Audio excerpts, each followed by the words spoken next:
और एक सबसे बड़ी जानकारी आप तक पहुंचा रहे हैं। एनडीए में सीटों के बंटवारे को लेकर एक बड़ी जानकारी। बीजेपी 101, जेडीयू 101 सीटों पर चुनाव लड़ेगी। एलजेपीआर 29 सीट, आरएलएम तमाम अलग अलग छोटे दलों के मद्देनजर भी ये बड़ी जानकारी आप तक पहुंचा रहे हैं। बीजेपी 101 और जेडीयू 101 सीटों पर चुनाव लड़ेगी। एनडीए में सीटों के बंटवारे के मद्देनजर एक बड़ी जानकारी आप तक पहुंचा रहे हैं। बीजेपी 101 और जेडीयू जनता दल यूनाइटेड भी 101 सीटों पर चुनाव लड़ेगी। एलजेपीआर 29 सीट, आरएलएम 6 और हमको भी 6 सीटें दी गई है। एनडीए में सीटों का बंटवारा कर दिया गया। जानकारी ये सामने आ रही है, बीजेपी 101 सीटों पर चुनाव लड़ेगी, जबकि जेडीयू भी 101 सीटों पर चुनाव लड़ेगी। और इसके साथ एलजेपीआर को 29 सीटें दी गई, हम पार्टी को 6 सीटें दी गई। एक ऐसा फॉर्मूला तैयार किया गया है जो एक वाकई में बहुत अलग तरीके से नजर आ रहा है। एक तरफ आप देखिए भारतीय जनता पार्टी 101 सीटों पर, दूसरे तरफ जेडीयू यानी कि भारतीय जनता पार्टी और जेडीयू बराबर सीटों पर चुनाव लड़ने जा रही है। लेकिन इन सब के बीच जो छोटे दल हैं, एलजेपीआर चिराग पासवान की पार्टी, उसे 29 सीटें दी गई हैं। हम पार्टी को भी संतुष्ट रखने की कोशिश यहां पर की गई और 6 सीटें सौंपी गई हैं इस चुनाव में। एनडीए में सीटों का बंटवारा हो गया है। बड़ी जानकारी बिहार चुनाव के मद्देनजर आप तक सबसे पहले भारत एक्सप्रेस पर हम पहुंचा रहे हैं। एलजेपीआर 29, आरएलएम 6 और हमको 6 सीटें दी गई हैं। हिंदुस्तानी आवाम मोर्चा, एनडीए में सीटों का बंटवारा हो गया है। इस वक्त की सबसे बड़ी जानकारी आप तक सबसे पहले मैं पहुंचा रहा हूं। भारत एक्सप्रेस पर सबसे पहले आप इस पूरे सीटों के बंटवारे को, समीकरण को देख पा रहे हैं। एनडीए में सीटों का बंटवारा हो गया है। बीजेपी 101 सीटों पर चुनाव लड़ेगी, जेडीयू 101 सीटों पर चुनाव लड़ेगी। एलजेपीआर, आरएलएम और हमको भी संतुष्ट रखने की कोशिश की गई है। एलजेपीआर चिराग पासवान की पार्टी को 29 सीटें दी गई हैं।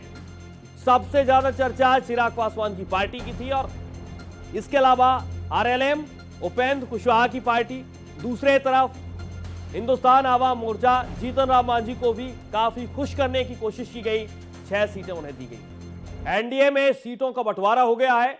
एक बड़ी जानकारी आप तक पहुंचा रहे हैं। बीजेपी को 101 सीटें, जेडीयू को 101 सीटों पर चुनाव, तो दूसरे तरफ एलजेपीआर चिराग पासवान की पार्टी 29 सीटों पर चुनाव लड़ेगी। सबसे बड़ी जानकारी सबसे पहले आप तक मैं पहुंचा रहा हूं। एलजेपीआर 29 सीटों पर, आरएलएम 6, हम 6। इसके अलावा बराबर सीटें रखी बीजेपी ने अपने लिए और अपने सहयोगी दल यानी कि जेडीयू के लिए। सीधे चलेंगे अपनी संवाददाता कोमल शर्मा का रुख करेंगे। कोमल, जिसका इंतजार और आप पूरा देश कर रहा था, बिहार की जनता कर रही थी, और इसी की बात, इसी का सवाल मैंने आपसे इसके पहले लिया था कि ये सिर्फ और सिर्फ आखिरी मोहर होगी। इस पूरे समीकरण को किस तरीके से आप देख पा रही, क्योंकि आपने तमाम अलग अलग चुनाव देखे हैं। एनडीए में बीजेपी 101, जेडीयू 101 सीटों पर चुनाव लड़ेगी।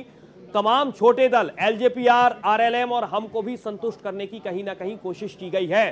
कोमल, देखिए बिल्कुल सूर्या, में हम शुरुआत से ही कहते आ रहे हैं, मैंने कल भी ये दोहराया था जब बीजेपी की कोर कमेटी की बैठक हुई थी, जब उपेंद्र कुशवाहा और जीतन राम मांझी मिलने के लिए आए थे अंदर बीजेपी अध्यक्ष से, और नाराज़गी उनकी नज़र आई थी। मैंने तब भी कहा था कि ये बीजेपी है और बीजेपी की ऐसी रणनीति होती है कि वो अपने सहयोगी पार्टियों को न सिर्फ साथ लेके चलती है बल्कि मनाना भी जानती है कि किस तरीके से मनाए। लेकिन हालांकि ये कवायद लंबी दिखी, क्योंकि पहले चिराग पासवान के साथ लगातार बैठ के कभी नित्यानंद राय, कभी धर्मेंद्र प्रधान उन्हें मनाने की कोशिश कर रहे थे, बार बार नित्यानंद राय उनके घर पहुंचे, और उसके बाद फिर जीतन राम मांझी की लंबी नाराजगी थी, और उसके बाद फिर उपेंद्र कुशवाहा। लेकिन अब जिस तरीके के बयान आज मांझी जो है पटना रवाना हो रहे थे, और पटना रवाना होने के वक्त भी उन्होंने कहा कि वे मोदी के साथ हैं, और उससे पहले भी उन्होंने एक बात दोहराया था कि वो चुनाव लड़े ना लड़े लेकिन एनडीए का साथ देंगे, पार्टी का साथ देंगे। और चिराग पासवान की जो सीटों का बंटवारा है, हम उस पर आते हैं, क्योंकि सबसे ज्यादा चर्चा चिराग पासवान की पार्टी की थी। हमारे प्रधानमंत्री 29 सीटें क्या कहती हैं चिराग पासवान की पार्टी के लिए? बिल्कुल, देखिए चिराग पासवान को 29 जो है वो सीटें दी गई हैं। उनकी डिमांड थी इतनी इससे ज़्यादा की थी, बल्कि वो कुछ ऐसी सीटें चाहते थे। पहले तो जो जानकारी आ रही थी, जो जिन सीटों पे जेडीयू भी था, और कुछ जीतन राम मांझी जो है उनकी भी सीटों लेना चाहते थे, जिससे जीतन राम मांझी जो है वो नाराज़ दिखाई दे रहे थे। लेकिन अब जिस तरीके से जो सीटें दी गई हैं, हालांकि कौन सी सीटें अभी उसका खुलासा नहीं हुआ है, लेकिन जल्द ही वो भी आ जाएगा। वो माना जा रहा है कि पटना में उसका भी जो है वो खुलासा हो सकता है कल। लेकिन जिस तरीके से जो सीटों की मांग थी और उसको देख करके बड़ा पूरा विचार विमर्श किया गया, लगातार विचार विमर्श किया गया था। और वो इसलिए किया गया ताकि जिन सीटों की डिमांड हो रही है, क्या वहाँ पर उस पार्टी जो है कितना दबदबा है, या क्या पूरा कैलकुलेशन के बाद जो है वो उनको वहाँ पर सीट, ये जो है ये लिस्ट जो सीट शेयरिंग का बना है, ये उस तरीके से उस हिसाब से दिया गया। लेकिन हाँ, यहाँ पर ये देखिए चिराग पासवान जो है उन्होंने अपनी सीट ज़रूर बढ़वाई है। यानी कि एक चिराग पासवान जो है ये साफ दिख रहा है कि एक बड़ी होती हुई नहीं बल्कि दमदार पार्टी भी नजर आ रही है, क्योंकि एनडीए में अगर बात का जिक्र मैं आपसे कर रहा था कुमल की प्रेशर कहीं ना कहीं एनडीए में है और इस प्रेशर को बाकायदा देखा जा रहा है। 29 सीटें बहुत कुछ कह रही हैं। दूसरे तरफ हम का जिक्र मैं करूं तो हिंदुस्तानी आवाम मोर्चा को 6 सीटें बाकायदा बार बार इस बात का जिक्र जीतन राम मांझी की तरफ से किया जा रहा है कि हमें सिर्फ और सिर्फ ज्यादा सीटें इसलिए चाहिए क्योंकि हमारी पार्टी मान्यता प्राप्त हो जाए। 6 सीटें सिर्फ और सिर्फ, इसके मतलब और मायने क्या निकाले जाए?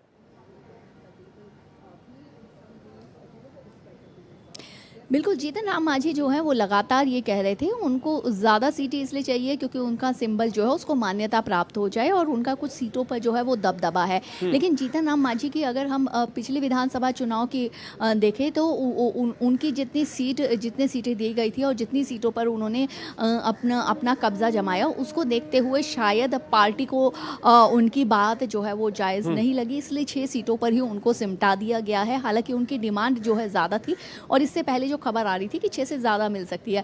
लेकिन पार्टी ने जो है उनसे जिस तरीके से बात की या जिस तरीके से आपसी समझौता हुआ, उसके बाद ये माना जा रहा है कि जीतन राम मांझी जो है अब उनको जो 6 सीटें दी गई है, अगर वो इस पर भी अपनी, क्योंकि देखिए पिछली बार भी जो है जितनी सीटें दी गई थी उसमें से उस हिसाब से जीतन राम मांझी जो है उनकी डिमांड थी और उन्होंने कहा था वो आसपास की जितनी सीटें हैं जितनी वो उनको दी जाए। एक नाराज़गी ये भी थी कि उनकी सीट, उनके जहाँ पर उनका दबदबा है, जो उनकी सीट कहलाती है, वो किसी और दूसरी पार्टी को ना दी जाए। काफ़ी सारी चीज़ों को लेकर के नाराज़गी थी। लेकिन अब यही है कि उनकी नाराज़गी जो या उनकी डिमांड जो थी ज़्यादा सीट मारने की, वो ये थी कि उनकी पार्टी के सिंबल को जो है वो मान्यता मिले। बहरहाल उनको 6 सीटें जो है वो एनडीए में दी जा रही है, 6 सीटें दी गई हैं, यानी कि उनकी बहुत ज़्यादा डिमांड नहीं मानी गई है। तो इसमें अगर उपेंद्र कुशवाहा या जीतन राम मांझी या चिराग पासवान की बात करें तो ये अभी तक तो यही इससे समझा जा सकता है, जो सीट शेयरिंग का ये फार्मूला आया है कि चिराग पासवान जो हैं वो जिस तरीके से उनको मान मुनव्वल में मनाने में वक्त लगा, तो ये सामने आ रहा है कि प्रेशर जो है एनडीए में जो बाकी सहयोगी पार्टियों से ज़्यादा है वो चिराग पासवान ने डाला। ठीक है कोमल, मैं आपके पास आऊंगा, लेकिन महिमा कटारिया मेरी सहयोगी जुड़ चुकी हैं, वरिष्ठ सहयोगी महिमा कटारिया। महिमा, मैं आपके पास आना चाहूंगा क्योंकि आपने भी बिहार चुनाव को अलग तरीके से देखा है, समझा है। ये सीटों का फॉर्मूला क्या कहता है आपकी नजर में, एक सीनियर रिपोर्टर के तौर पर, क्योंकि आप भी अलग अलग जगहों पर पहुंची, ग्राउंड रिपोर्ट आपने की, ये फॉर्मूला बहुत कुछ कह रहा है महिमा? सूर्य, बिल्कुल सही कहा आपने। जिस तरीके से ये फॉर्मूला निकल के सामने आया है, जहां पे भारतीय जनता पार्टी की अगर हम बात करते हैं तो 101 सीट और वहीं जेडीयू की अगर हम बात करते हैं तो उनको भी इक्वल नंबर पे रखा गया। लेकिन जिस तरीके से कोमल ने भी बताया कि 29 सीटें चिराग पासवान को दी गई, तो जिस तरीके से मनमुटाव चलता नजर आया। नित्यानंद राय पहले चिराग पासवान के घर पहुंचे, उसके बाद उनको मनाया गया और 29 सीटों पर मोहर लगाई गई। इस समय प्रधानमंत्री नरेंद्र मोदी भारतीय जनता पार्टी के कार्यालय पहुंच चुके हैं। फर्स्ट फेज की अगर हम सूर्य बात करते हैं, बहुत महत्वपूर्ण हो जाता है, क्योंकि इस बार जो पहली बार हुआ है कि बिहार का जो चुनाव है वो 2 फेजों में हो रहा है। आज से पहले बिहार की हिस्ट्री या चुनाव उठा के देखे, चाहे वो 2005 का हो, उसके बाद 2015 का हो या 2020 का हो, कभी भी कोई भी चुनाव 2 फेजों में नहीं हुआ। हमेशा एक फेज दूसरे फेज को अफेक्ट करता है। तो 121 सीटों पर आज किनके नाम पर मोहर लगेगी, सबसे महत्वपूर्ण बात ये हो जाएगी, क्योंकि 101 सीट भारतीय जनता पार्टी की रही हैं, तो इसमें कौन से वो महत्वपूर्ण नाम होंगे, किनकी टिकट काटी जाएगी, ये सबसे महत्वपूर्ण बात हो जाती है। कौन से वो एमएलए होंगे, क्योंकि कोमल ने भी ये कुछ दिन पहले साझा की थी जानकारी कि जिस तरीके से अगर सूत्रों की माने तो कई ऐसे एमएलए होंगे जो उम्र दराज हो चुके हैं, जिनकी बयानबाजी कई ऐसी गलत आई है, जिनका जो टिकट है वो कट सकता है। लेकिन जिस तरीके का फॉर्मूला विनोद तावड़े ने यहाँ पे स्टेट इंचार्ज जो है उन्होंने ट्विटर पे साझा किया कि किस तरीके से 101 सीटों पर भारतीय जनता पार्टी लड़ती नजर आएगी, फिर 101 पर जेडीयू लड़ती नजर आएगी, और एलजेपी की अगर हम बात करते हैं, क्योंकि चिराग पासवान अपने आप को हमेशा से ही प्रधानमंत्री नरेंद्र मोदी का हनुमान बताते आए हैं, तो उनको 29 सीट देना कितना फायदेमंद साबित होता है। क्योंकि अगर हम इससे पहले चुनाव की बात करते हैं, यानी इससे पहले जो 2020 में चुनाव हुआ था, तो एनडीए और महागठबंधन के अगर हम वोट शेयर की बात करते हैं तो ज्यादा डिफरेंस नजर नहीं आया था। 37.26% जो था वो एनडीए के पास वोट शेयर गया था, और 37.23% जो था वो महागठबंधन के पास गया था। तो जिस तरीके के वोट शेयर की अगर हम बात करें 2020 के चुनाव में, तो ज्यादा अंतर नहीं दिखा था। 125 जो है एनडीए बटोर पाई थी अपने किटी में, जिसे कहते हैं वोटों को। लेकिन इस बार क्योंकि 2 भागों में चुनाव है, हमेशा अगर इससे ज्यादा फेजेस में होता है तो विपक्ष को इसका फायदा होता है। हालांकि कई ऐसी समीकरण होते हैं जिसके चलते बिहार का चुनाव रखा जाता है, अब चाहे वो किसानों को लेके हो या त्योहारों के कैलेंडर। एक और मैं आपसे सवाल लूंगा, एक तरफ चिराग पासवान का जिक्र हो रहा है, लेकिन दूसरे तरफ जिस तरीके से हम और आरएलएम को खुश करने की कोशिश की गई है, 6 सीटें क्या कह रही हैं महिमा?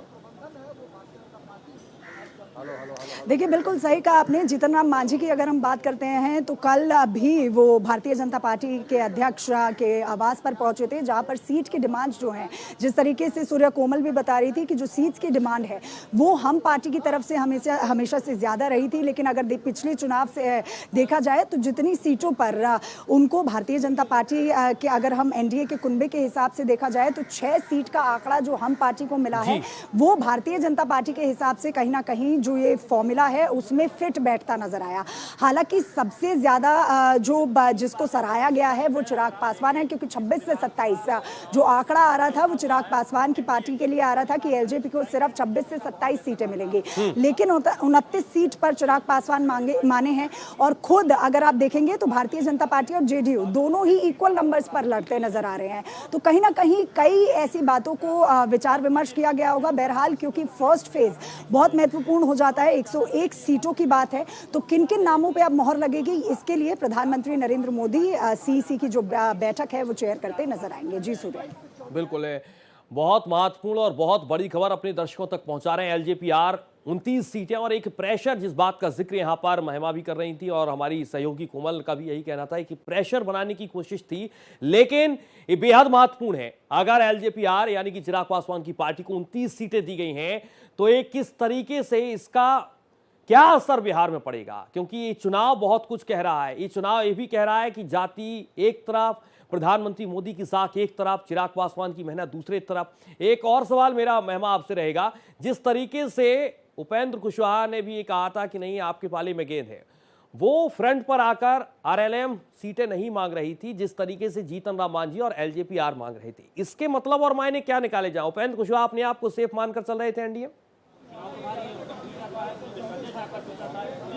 बिल्कुल सही कहा सूर्य आपने, क्योंकि इस तरीके की किसी भी तरीके की डिमांड जो है सीटों को लेकर वो उपेंद्र कुशवाहा की तरफ से नहीं की गई थी। हालांकि कल भी कोमल ने इस बात की जानकारी साझा की थी कि किस तरीके से टॉप या कहें आला कमान के साथ उपेंद्र कुशवाहा की बैठक हुई थी, और उसके बाद एक निष्कर्ष निकाला गया जहां पर 6 सीटों का जो आंकड़ा है या 6 सीटें उनकी किटी में दी गई। लेकिन सबसे महत्वपूर्ण हो जाता है कि जिस तरीके से सीटों का बंटवारा किया गया है, क्योंकि अभी आप बात कर रहे थे बिहार चुनाव की कि कास्ट जो हो गई वो एक तरफ हो जाती है, बिहार चुनाव को कई ऐसी चीजें जो हैं वो प्रभावित करती नजर आती हैं, क्योंकि लोग जो है, छठ पूजा भी होती है, दिवाली का त्योहार है, तो बढ़ चढ़ के वोट करें, उस समय स्टेट में रहें, ये भी बहुत महत्वपूर्ण हो जाता है। इसलिए 2 चरणों में इस चुनाव को करवाया गया है।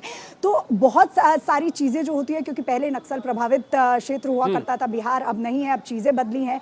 एनडीए का स्ट्रॉन्ग होल्ड नजर आया और प्रधानमंत्री नरेंद्र मोदी ने बिहार चुनाव की घोषणा से पहले खुद 36,000 करोड़ के कई ऐसे प्रोजेक्ट्स हैं जो बिहार को दिए। युवाओं के लिए अलग अलग प्रोजेक्ट्स बनाए गए और साथ ही साथ महिलाओं के लिए प्रधानमंत्री नरेंद्र मोदी ने अलग अलग जो चीजें हैं वो वीडियो कॉन्फ्रेंसिंग के जरिए भी साझा की थी। तो कई ऐसे प्रोजेक्ट्स चुनाव की घोषणा से पहले इस महत्वपूर्ण बात के साथ ही मैं कोमल के पास जाना चाहूंगा। कोमल, 36,000 करोड़ की सौगात का जिस बात का जिक्र यहां पर महिमा कर रही है, प्रधानमंत्री मोदी के केंद्र में जब भी विकास की बात हो रही है तो इस बार 4 से 5 महीनों में प्रधानमंत्री मोदी ने विकास को बहुत कुछ दिया है और इसके साथ साथ उन्होंने इस बात पर भी सबसे ज्यादा जोर दिया है कि जो छोटे दल हैं वो भी एनडीए के साथ बने रहे, लेकिन भारतीय जनता पार्टी का कुनबा भी लगातार बढ़ता रहे। इसे किस तरीके से देखा जाए?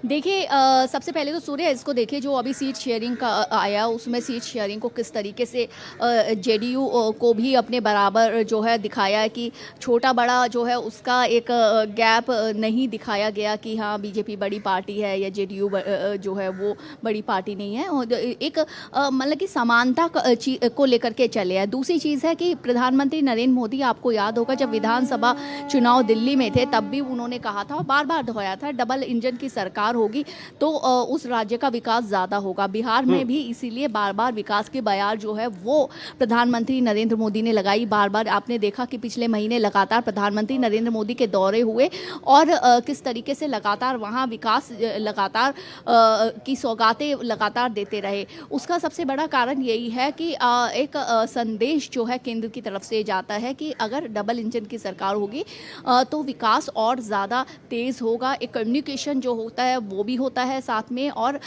एक विकास की तरफ जो है वो ज़्यादा और ध्यान जाएगा। हालांकि आप इस बीच ये भी देखेंगे कि जिस तरीके से बीजेपी की तरफ से न सिर्फ विकास का बल्कि भ्रष्टाचार का मुद्दा जो पिछली सरकारों में रहा है वो भी जोर शोर से इस विधानसभा चुनाव में जो है उठाया जा रहा है और उठाया जाएगा। जबकि दूसरी तरफ से जब विपक्ष की अगर बात करते हैं एसआईआर का मुद्दा, और उस एसआईआर के मुद्दे पर भी बीजेपी ने लगातार वार किया और बल्कि कहेंगे कि एनडीए ने लगातार वार किया और ये बताया कि राहुल गांधी या जो विपक्ष के और करके आरजेडी जो वोट चोरी का मुद्दा लेकर के आगे चले हैं वो जो है वो उस भ्रम में जो बिहार की जनता है उसको डालने की कोशिश है। तो ये कुछ मुद्दे जो लेकर के भाजपा चल रही है या कहेंगे एनडीए चल रही है उसमें विकास का मुद्दा भी एक अहम है। और जहां आप देखेंगे कि जब पिछले राज्यों को अगर देखेंगे मोड़ करके जहां जहां चुनाव होते आए हैं वहाँ बीजेपी विकास के मुद्दे को लगातार उठाती आई है। सरकारी योजनाएं या सरकार की तरफ से जो विकास हुआ, सरकार की जो योजनाएं चल रही हैं, चाहे महिलाओं के लिए हो, गरीबों के लिए हो, युवाओं के लिए हो, ज़मीनी स्तर पे उनको किस तरीके से लाया गया, उन पर किस तरीके से वहाँ पर उनको आगे लोगों तक, जन जन तक ले जाया गया, इस पर बहुत फोकस कर रही है। साथ ही में देखिए बीजेपी की रणनीति एक खास ये रणनीति रहती है कि बूथ लेवल तक जो है वो काम करती है, एक एक कार्यकर्ता काम करता है। यही नहीं, अगर इस विधानसभा चुनाव की भी बात करें तो लगातार बड़े बड़े केंद्रीय मंत्री, सांसद और जो अगर हम बात करें विधायक जो जिनका नाम है वहाँ पर, उन सबको लगा रखा है। एक अलग अलग राज्यों से भी नेताओं को पहुंचाया जाता है बिहार में, और जहां भी चुनाव भारतीय जनता पार्टी लड़ती है एक अलग रणनीति के हिसाब से लड़ती है। महिमा, मैं एक बार फिर से आपके पास आना चाहूंगा। जिस बात का जिक्र यहां पर कोमल ने किया है, ना कोई छोटा ना कोई बड़ा, जेडीयू को अपने बराबर रखा है, इसका एक बड़ा मैसेज दिया गया। क्योंकि आपने महाराष्ट्र में देखा होगा एकनाथ शिंदे ने किस तरीके से भारतीय जनता पार्टी के साथ मिलकर सरकार बनाई थी। अब जो आज सीटों का बंटवारा हुआ है, इस सीटों का बंटवारा अगर ये नतीजे पक्ष में एनडीए के जाते हैं तो तमाम तरीके के अब सवाल ये भी खड़े हो गए कि क्या नीतीश कुमार का चेहरा या भारतीय जनता पार्टी का भी कोई दूसरा चेहरा होगा और उसके साथ बीजेपी आगे बढ़ेगी। ये तमाम बहुत महत्वपूर्ण सवाल है। महिमा,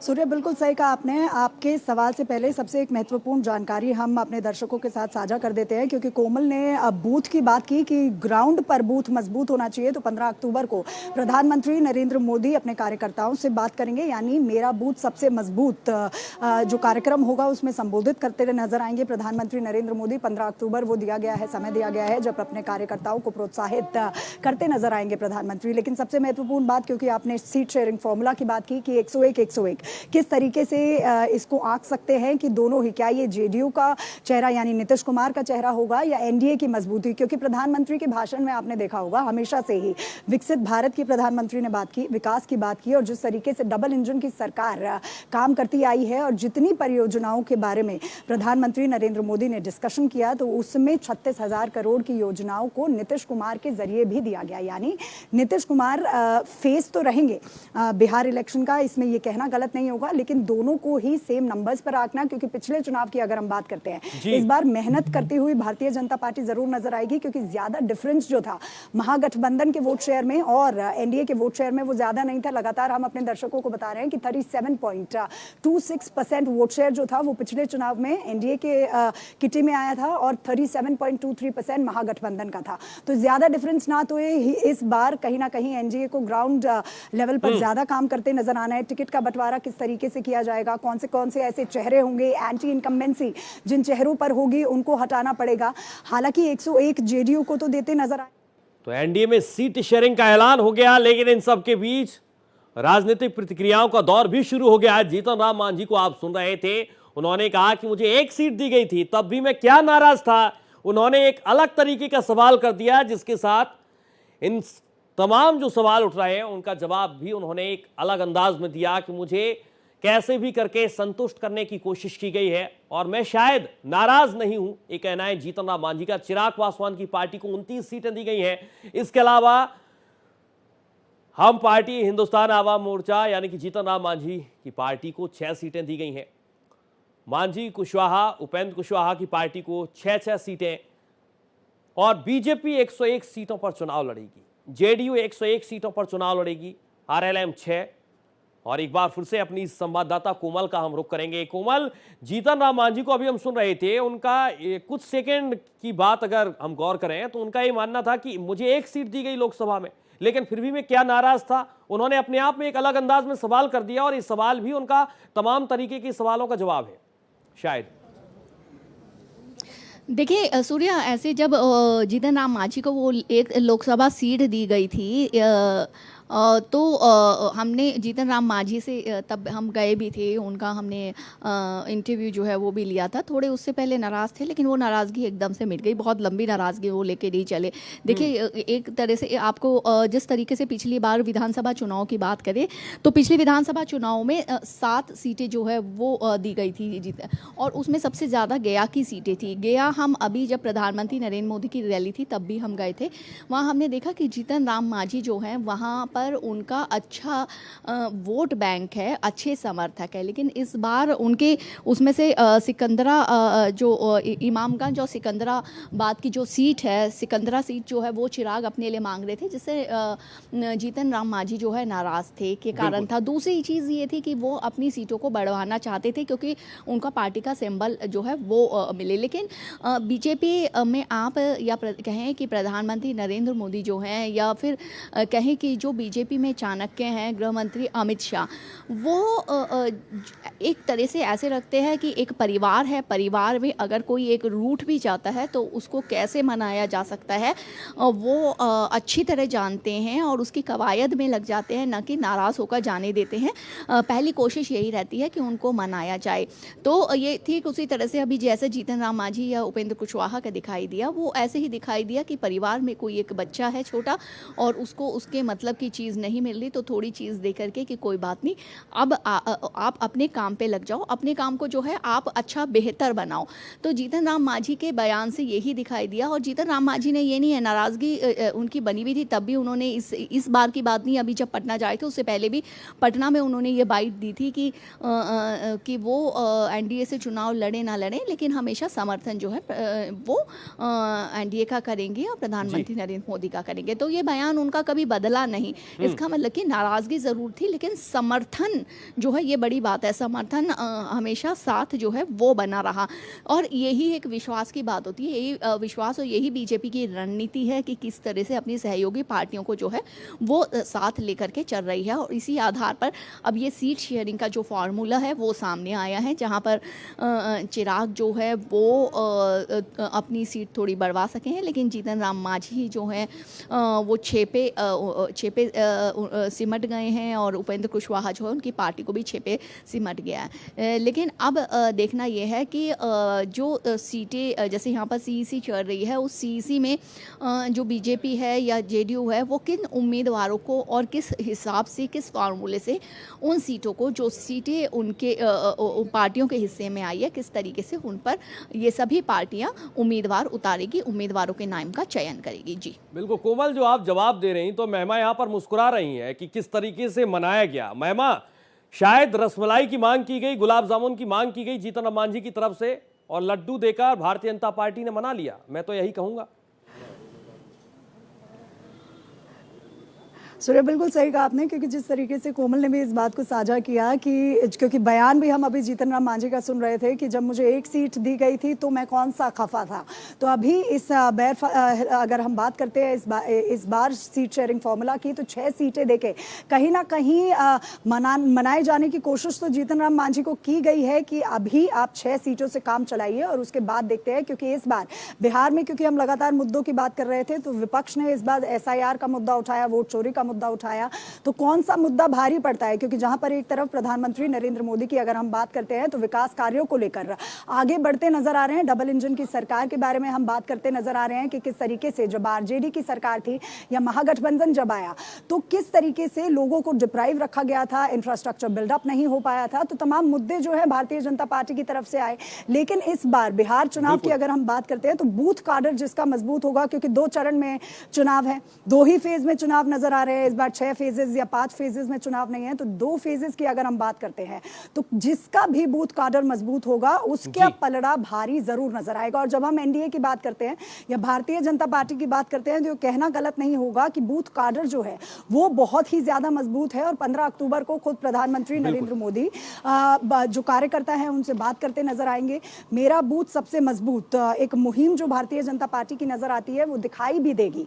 तो ग्राउंड लेवल पे जिस तरीके से अब जुट जाएंगे सारे नेता, क्योंकि मैं सुन रही थी लगातार, आपने भी इस बात का जिक्र किया था कि अलग अलग मंत्रियों को, राज्य मंत्रियों को भेजा जाता है बिहार चुनाव में, तो इस बार क्या मुद्दा भारी पड़ेगा? वोट चोरी का मुद्दा भारी पड़ता है, विकास परियोजनाओं को लेकर जो जिस तरीके का विकास बिहार में देखने को मिल रहा है वो भारी पड़ेगा, या फिर किस तरीके से, क्योंकि अब 101 सीट तो डिसाइड हो गई कि भारतीय जनता पार्टी 101 सीटों पर लड़ेगी, तो कौन से वो नाम आएंगे?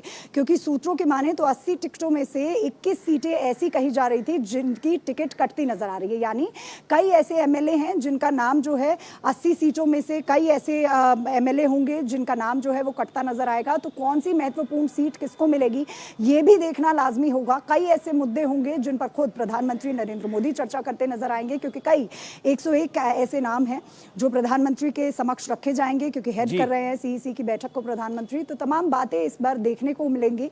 बूथ से लेकर कौन से ऐसे विषय होंगे जिस इस बार जो बिहार की जनता, जिस पर अब बिहार की जनता के सामने अब सवाल यह है कि आखिरकार जिस तरीके से NDA ने फॉर्मूला एक तय कर दिया है, बिहार की जनता कहां पर जाएगी। बहुत शुक्रिया आपका महिमा तमाम जानकारी के लिए, और बहुत शुक्रिया आपका कोमल तमाम जानकारी के लिए। लेकिन सबसे बड़ा सवाल यही है कि बिहार किसका हो।